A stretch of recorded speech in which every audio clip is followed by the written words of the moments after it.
तर परळीतला आजचा दिवस हा आंदोलनामुळे चांगलाच गाजलेला आहे। वाल्मिक कराडच्या आई पारुबाई कराड यांनी ठिय्या आंदोलन सुरू केलंय।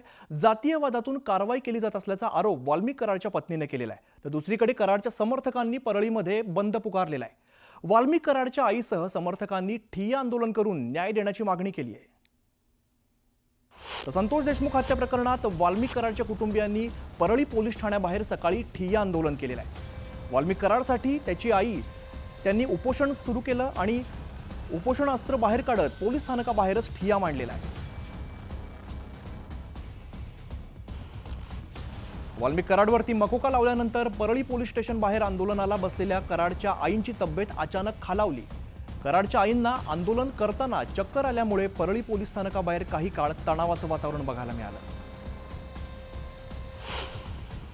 वाल्मिक कराडवरती मकोका लावल्यानंतर दुपारी अचानक आईंची तब्येत खालवल्यानंतर डॉक्टरांकडून त्याच्या आईंची तपासणी करण्यात आली। सकाळपासून पोटात काही नसल्यामुळे कराडच्या आईचं बीपी हे लो झालेलं होतं। कराडच्या आईंची डॉक्टरांनी तपासणी केल्यानंतर त्यांच्या आईने मुलाला न्याय मिळेपर्यंत काही खाण्यापिण्यास नकार दिलेला आहे। परळी पोलीस स्थानकाच्या महिला पोलीस अधिकाऱ्यांनी त्यांच्या आईंशी बातचीत करत पाणी पिण्याची विनंती केलेली होती, मात्र तरी सुद्धा कराडच्या ज्या आई आहेत त्यांनी पाणी पिण्यास नकार दिलेला आहे।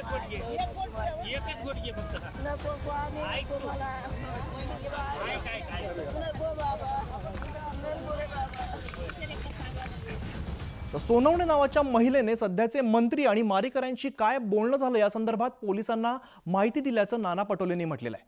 संतोष देशमुख हत्याकांडाचा तपास सध्या सुरू असून या प्रकरणी संबंधित असलेल्यांचा जबाब पोलिसांकडून नोंदवला गेलाय। खंडणी आणि हत्या प्रकरणाची साखळी एकत्र जोडलेली आहे का या बाजूने तपास सुरू आहे। यात आता सोनवणे म्हणून एका महिलेचं नाव सध्या पुढे आलंय। आरोपी आणि एका मंत्र्यांचं या प्रकरणाशी संबंधित काय बोलणं झालं याबाबत महिलेने माहिती दिल्याचं पटोलेंनी म्हटलंय।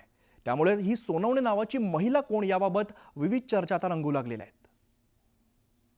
वाल्मिक कराडवर मोका लावण्यासाठी वेळ केला, आज त्यांच्यावर मोका लावण्यात आला। मी तुम्हाला तेच सांगत आहे की सरकारला सगळ्या घटनेची माहिती आहे।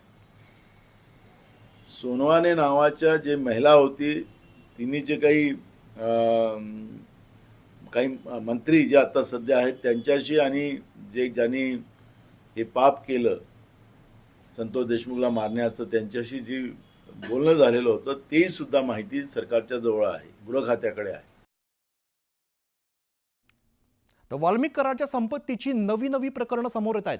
नुकतेच भाजप आमदार सुरेश धस यांनी कराडच्या संपत्तीचा पाढा वाचलेला होता। त्यापैकी पुण्यातील कराडच्या पत्नीच्या नावे असलेल्या संपत्तीची कागदपत्र न्यूज 18 लोकमतच्या हाती लागली आहेत। पुण्याच्या फर्ग्युसन रस्त्यावर ही वॉल स्ट्रीट इमारत सध्या चर्चेत आहे आणि त्यामागचं कारण आहे संतोष देशमुख हत्या आणि खंडणी प्रकरणातील आरोपी वाल्मिक कराड। या इमारतीत कराड आणि त्याच्या नातेवाईकांनी कोट्यवधी रुपये किमतीची ऑफिसेस खरेदी केल्याचा दावा भाजपचे आमदार सुरेश धस यांनी केला होता। त्यापैकी कराडची दुसरी पत्नी ज्योती मंगल जाधवच्या नावानं घेतलेल्या ऑफिसची कागदपत्र न्यूज 18 लोकमतच्या हाती लागली आहेत।